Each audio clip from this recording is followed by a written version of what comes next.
Austria is probably the hardest track to improve on, and I'm going to drive 100 laps on it. It's a very tricky circuit, just because of its short length and the fact that there's literally only 10 corners, if you can even count turn 2 as a corner. After a few laps to get warmed up, I was down to an unimpressive 1 minute 03.8.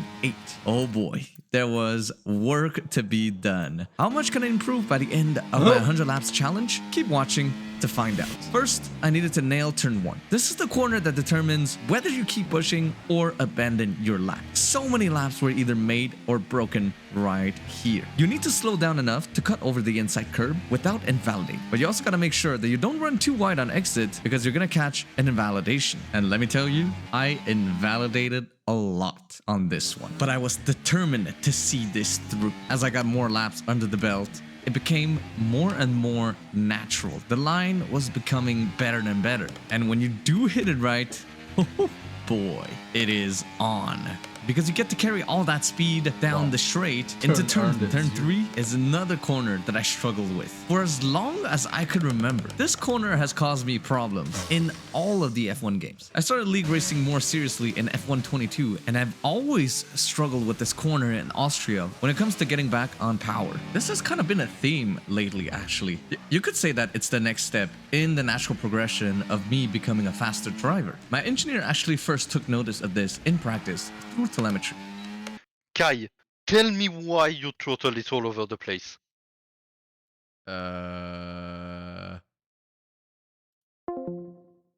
So getting back on the throttle right is going to be one of the many challenges that I'm gonna have to face. Since Austria is all about throttle control and you spend 95% of your time full throttle, this underlying problem of mine is sticking out like a sore thumb right now. But like I said before, the more you push for the limit, the more often you're gonna meet it. It took me a couple of tries to figure out the braking reference that worked for me and how much to cut the inside curb so that you can straight line the car as soon as possible on exit. Placing the car right on exit is everything in this corner. And when you do nail it, it's such a satisfying feeling. Whew!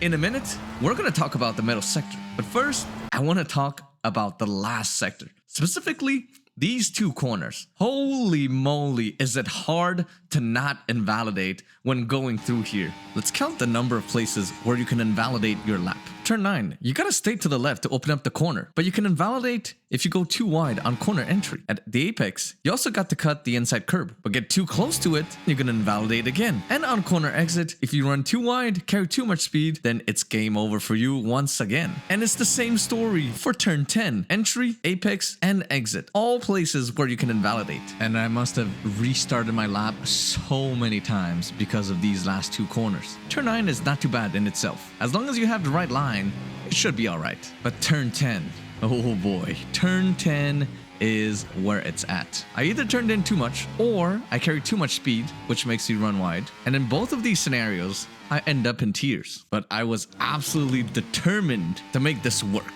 If there's one thing that I'm good at, is to be stubborn. And the next thing you know, I was down to a 3.6. And a few laps later, I was consistently doing 0.5s.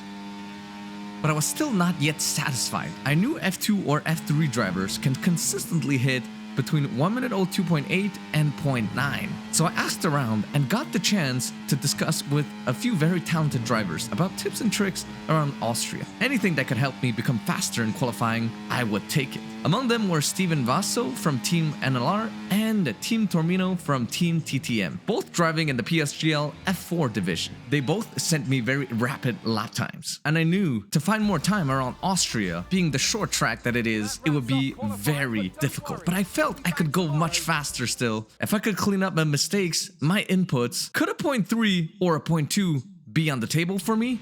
And I wanted to look at their laps to see where they brake, where they turn in, how much speed they carry through the corner. This to me is super interesting, and it is probably the best way to improve. I also want to keep an eye on the overtake button. How much extra battery do they use coming out of a certain corner? But most importantly, how much do they cut over the curb? Both of them flick into turn 3, and they are quick to get back on the gas.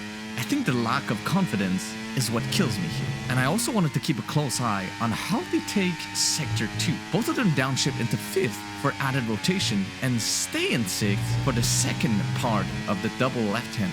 And coming into the 3rd sector, this is what makes or breaks your lap.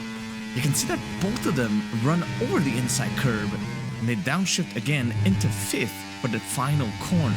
The result is an absolute work of art. Good job to both of them. And I have to say, I'm extremely grateful to be in the position that I'm in right now. To have access to all this insight and feedback helps a ton in my journey.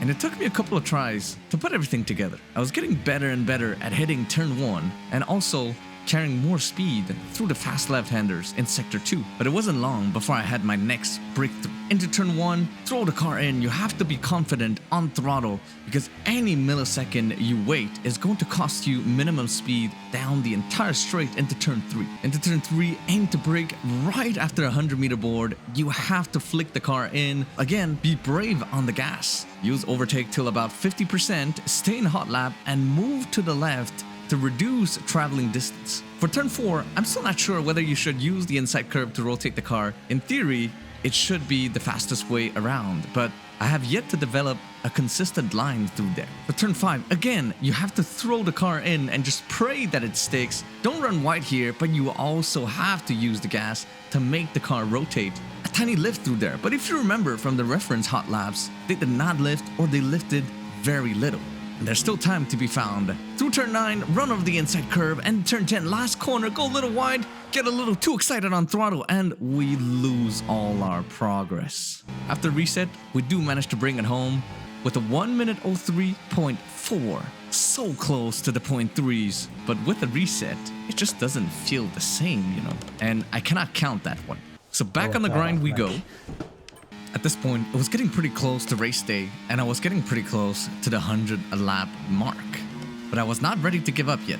And this is when something magical happened. We hook everything up, bringing more than 4/10 of improvement up to the line. It is going to be 0.380. And I couldn't be happier. But even still, there was still time to be found. I'm sure of it. However, this is where something magical happens. Into turn 1, we carry decent speed through the corner. Actually, we lose about 7/10 coming into turn 3. But don't look away just yet. Wait till you see the rest of the slap.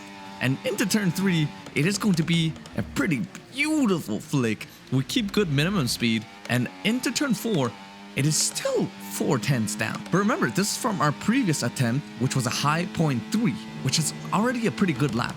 And into turn 4, we get a good exit here. And that allows us to claw some time back. We are finally back into the green once again. It's now or never. We run a little wide, but we get back on the power beautifully. It is a purple sector 2, and we carry good speed, a good line through the second portion of the double left-hander. Only 2 corners to go now. Stay on the right to avoid the bumps on the left. Take it a little conservative through turn 9, but through turn 10, we hook it up beautifully, overtake all the way up to the line, and it is going to be 1 minute 03.310. Not too shabby, if I say so myself. But even then, I still could have improved quite a bit because turn 1 was not the best. But that will be for another video in the future. If you don't want to miss out on that, make sure you subscribe and turn on the notification bell so you don't miss any of my future uploads. This is Formula Kai signing off, and I'll see you very soon. Bye-bye.